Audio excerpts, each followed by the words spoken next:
Baik, bismillahirrahmanirrahim. Assalamualaikum warahmatullahi wabarakatuh. Dalam pertemuan kali ini di pelajaran pemrograman dasar tentunya. Nah, di sini kita akan membahas mengenai yang pertama itu ada tipe data, variabel, operator, dan ekspresi. Nah, jadi dalam pemrograman ini, dalam bahasa pemrograman itu dia memerlukan yang namanya tipe data, variabel, operator, dan ekspresi gitu. Jadi dalam menuliskan program nantinya kita akan mengidentifikasi nih data ini tuh tipenya apa, terus kita kasih variabelnya apa, konstantanya apa, dan operatornya seperti apa gitu. Nah, jadi kita masuk yang pertama, yaitu tipe data. Nah, tipe data di sini adalah jenis data yang dapat diolah oleh komputer untuk memenuhi kebutuhan dalam pemrograman komputer. Nah, jadi pemahaman singkatnya, pemahaman mudahnya itu tipe data adalah sebuah inisialisasi data gitu. Jadi misal kita punya variabel x gitu kan. Nah, tipe datanya apa gitu kan. Itu apakah tipe data numerik atau tipe data non numerik gitu. Nah, di sini tersedia jenis tipe data yang sudah menjadi ketetapan secara umum ya. Yang pertama di sini tipe data ada dua. Di sini ada primitif dan komposit. Nah, di primitif ini dia terbagi menjadi tiga. Ada numerik, karakter, dan boolean. Nah, yang komposit ini dia ada array, record, image, date and time, dan lainnya gitu. Kita bahas satu persatu di sini. Nah, yang sudah tadi dijabarkan di atas di bagan itu ada tipe data primitif. Artinya tipe data ini merupakan tipe data dasar yang tersedia secara langsung pada suatu bahasa pemrograman. Nah, jadi tipe data primitif ini dia tipe data yang sudah seharusnya ada, yang sudah otomatis ada dalam menuliskan sebuah program gitu. Jadi tipe data dasar gitu. Nah, yang kedua di sini ada tipe data komposit. Adalah tipe data bentukan yang terdiri dari dua atau lebih tipe data primitif. Artinya tipe data komposit ini dia tipe data gabungan, tipe data bentukan yang sifatnya itu kita buat sendiri gitu. Jadi kita gabungkan dari beberapa tipe data primitif gitu. Nah, di sini contoh tipe data numerik digunakan pada variabel atau konstanta untuk menyimpan nilai dalam bentuk bilangan atau angka. Nah, gitu. Jadi tipe data numerik ini sudah jelas dia menginisialisasi atau menyimpan yang sifatnya bilangan atau angka gitu. Nah, ini jenis-jenisnya ada integer, dia menginisialisasi bilangan bulat seperti bilangan bulat ya, bilangan yang tidak ada koma, 10, 20, 25, 50, 100 itu bilangan bulat kan. Nah, ini float. Yang kedua float, bilangan pecahan, artinya bilangan yang mempunyai koma, misalkan 1,5, 2,5, 3,5 itu sampai 5,5 gitu. Nah, di sini ada penetapannya atau lebih ke database-nya ya. Database dari suatu tipe data. Ini bisa kalian baca-baca aja. Ini ada contoh program tipe data. Nah, di sini program ini dibuat menggunakan bahasa C gitu. Nah, jadi di sini tipe datanya.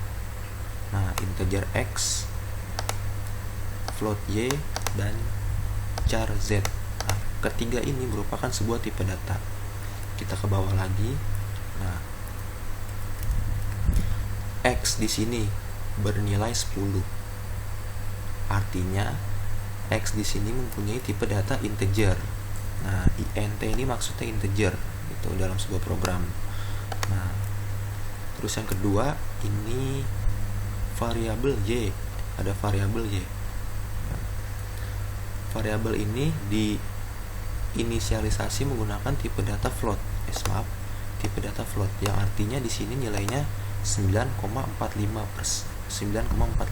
gitu. Jadi di sini ditetapkan menggunakan tipe data float karena nilainya koma atau pecahan seperti itu. Nah, di sini selanjutnya ada z, diinisialisasi dengan tipe data char, artinya karakter ya. Char itu karakter yang isinya itu berupa penulisan huruf gitu. Jadi z di sini dimasukkan dengan huruf c gitu ya. Nah, di sini baru di dalam program dijalankan, dicetak X ini sama dengan nantinya 10. Y ini akan tampil 9,5. Nah, Z ini C gitu.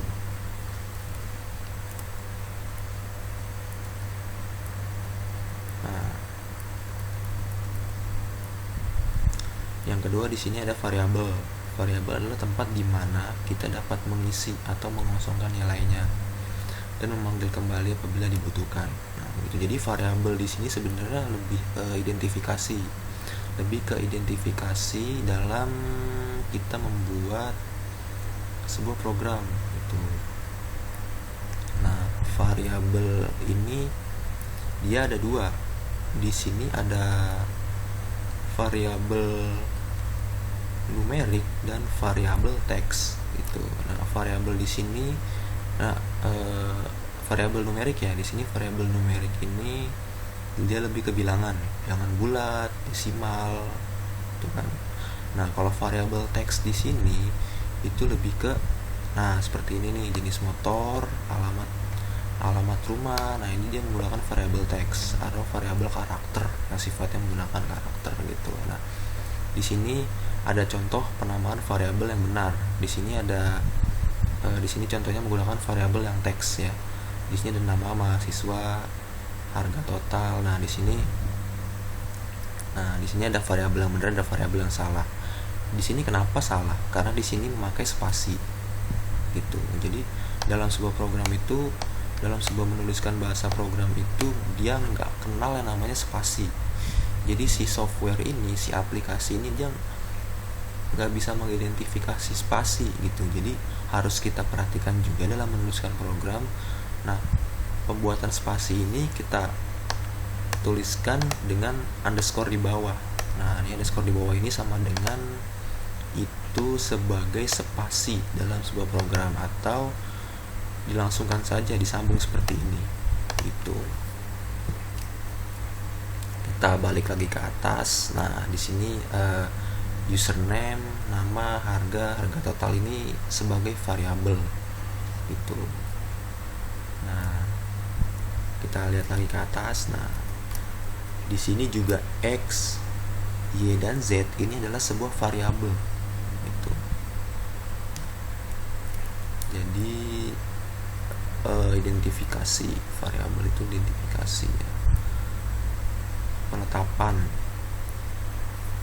tapi nilainya itu bisa dikosongkan dan atau langsung diisi gitu. Oke, kita lanjut ke bawah. Nah, di sini ada penjelasannya lagi. Di sini ada char nama mahasiswa. Nah, ini dia menggunakan variabelnya itu nama mahasiswa, grade, terus float rata-rata gitu kan. Nah, integer nilai. Jadi nantinya rata-rata ini pasti bakalan koma nih dapatnya, dan nilai itu bakalan bilangan bulat. Nah, char ini grade. Kenapa dia pakainya char? Karena di sini grade ini dia nanti akan menentukan apakah dengan nilai rata-rata sekian mendapatkan grade apa, misalkan A, B, C, atau D gitu. Misalkan nilai 90, nilai didapat 90 maka didapatkan grade yaitu A tuh. Nah, nama mahasiswanya siapa, seperti itu. Nama siswanya siapa, seperti itu. Misalkan nama mahasiswanya Udin. Nah, si Udin ini mendapatkan nilai 90. Nah, berarti dia 90 ini kategori tipe apa, A, B atau C gitu.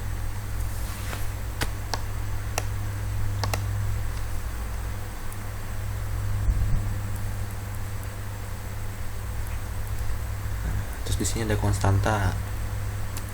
Konstanta adalah variabel yang nilai datanya bersifat tetap dan tidak bisa diubah. Jadi konstanta adalah juga variabel, bedanya adalah pada nilai yang disimpannya gitu. Nah, jadi sebenarnya mirip. Konstanta dan variabel itu sama sebenarnya, cuman bedanya kalau variabel itu bisa kita ubah-ubah nilainya. Kalau konstanta itu udah pasti gitu kan.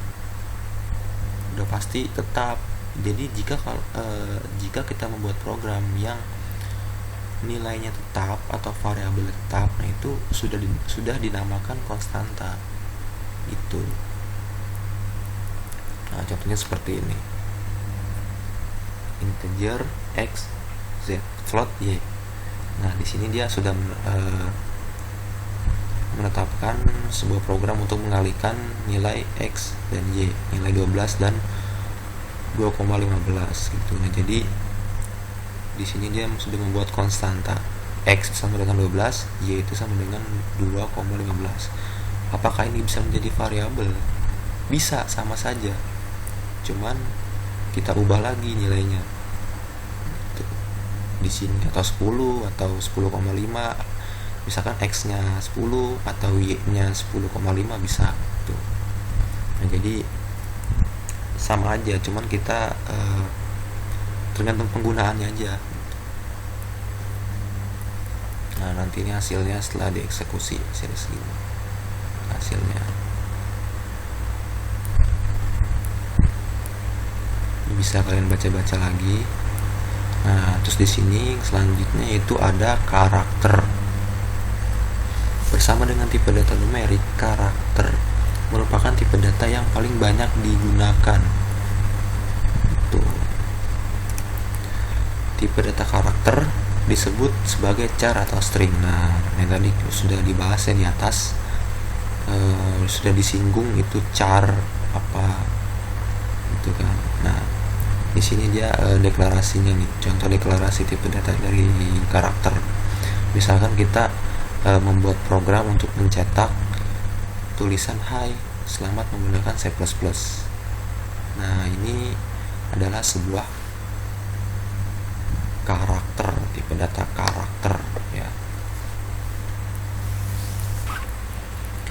Terus di sini ada tipe data boolean, digunakan untuk menyimpan nilai true atau false, benar atau salah. Nah, jadi ini sebuah pilihan.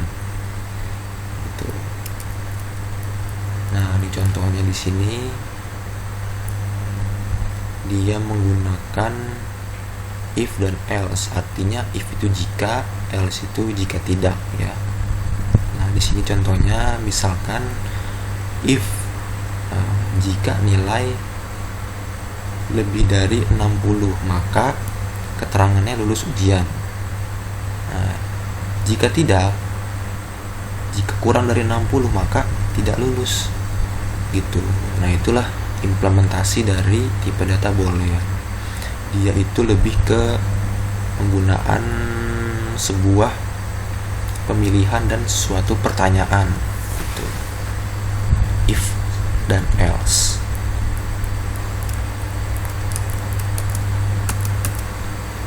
Dan di sini ada array. Array disebut sebagai larik, adalah tipe data yang sudah terstruktur dengan baik meskipun masih sederhana. Nah, jadi di sini gampang ya. Array itu adalah sebuah tempat penyimpanan gitu kan. Misalkan kita mau buat program mencetak angka 1 sampai dengan 100. Nah kan kita harus mengidentifikasi dulu nih, ya kan, X1, X2, X3, X4 gitu kan. X1 sama dengan 1 kan, X2 sama dengan 2. Nah itu kan terlalu banyak, ya kan. Nah, kalau kita harus mendefinisikan atau menuliskan variabel satu-satu sampai 100, nah makanya disinilah dibuat array gitu. Kita menggunakan array jadi untuk menyimpan. Jadi 1 sampai 100 itu udah kita peta-petakan gitu dalam setiap kotak. Itu ibaratnya gampangnya kita punya lemari. Nah, misalkan kita ada lemari susun nih, lemari susun yang punya 4 pintu. Nah, di dalam lemari itu ada masing-masing terdapat jumlah bajunya gitu. Nah, misalkan di lemari 1 jumlah bajunya 4, di lemari 2 jumlah bajunya 3, di lemari 3 jumlah bajunya 2, akan di lemari yang pintu keempat jumlah bajunya 1. Jadi gitu. Jadi misalkan kita ingin mencetak angka 1 sampai 100, kita petakan saja di sini. Misalkan X1, ini sebenarnya nggak boleh dimulai dari 1, jadi harus dimulai dari 0. Misalkan X0 nilainya itu 1 sampai 25. Nah, di sini sudah kita masukin 1 sampai 25 gitu. Nah, nanti X2-nya berapa dari 25 sampai 50 misalkan. Nah, X3-nya dan seterusnya sampai dengan 100 seperti itu. Jadi kita udah range. Jadi misalkan nilai 30, nah dia masuknya di tempat yang mana gitu. Jadi array ini sebenarnya untuk mempersingkat aja, untuk mempersingkat penggunaan suatu variabel gitu. Nah, ini dari record atau struct. Di sini sama saja penggunaannya dengan array. Merekam dan mengeluarkan sebenarnya ini. Record dan struct. Nah, ini ada image. Image itu merupakan tipe data grafik. Misalnya kita memasukkan gambar, nah itu image pakainya. Nah, terus ada date and time. Nah, di sini misalnya kita ingin membuat program waktu ya. Nah, di sini kita pakainya date and time tipe datanya gitu. Kita masukkan tipe data date and time. Tuh.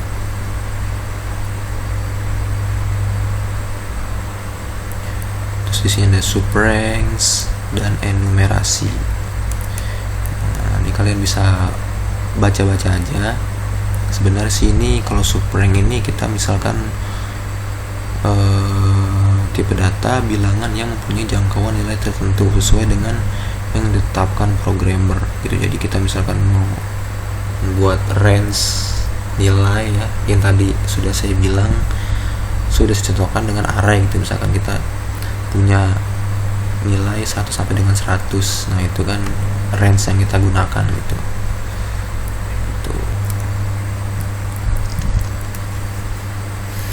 Di sini ada objek banyak. Nah, terus di sini kita akan masuk ke operator selanjutnya.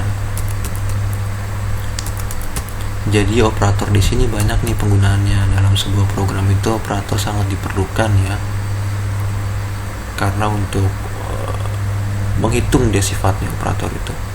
Ada operator aritmatika, nah ini perkalian seperti ini ya, pembagian, penjumlahan, pengurangan gitu. Misalkan di sini kita ingin membuat program 9 tambah 4, 9 kurang 4, 9 kali 4 gitu. Maka diperlukan sebuah operator aritmatika seperti itu. Nah, terus ada operator penambah, pengurang juga, penambahan, pengurangan gitu.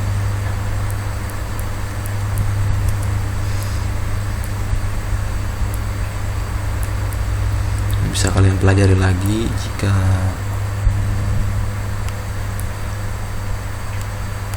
ada yang kurang jelas, bisa ditanyakan gitu. Nah, terus di sini ada komentar program. Jadi komentar program itu sifatnya nggak wajib sih, itu tergantung kita mau masukin apa enggak gitu.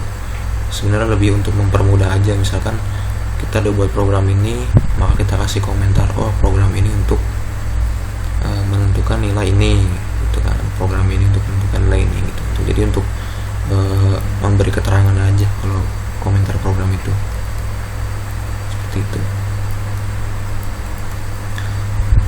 Nah, baik, itu saja materi hari ini yang dapat saya sampaikan, dan mohon maaf bila ada salah-salah kata dan kekurangan dalam penjelasan tipe data dalam sebuah program gitu. Jadi kalian bisa pahami lagi dan bisa bertanya lagi gitu jika ada yang kurang jelas.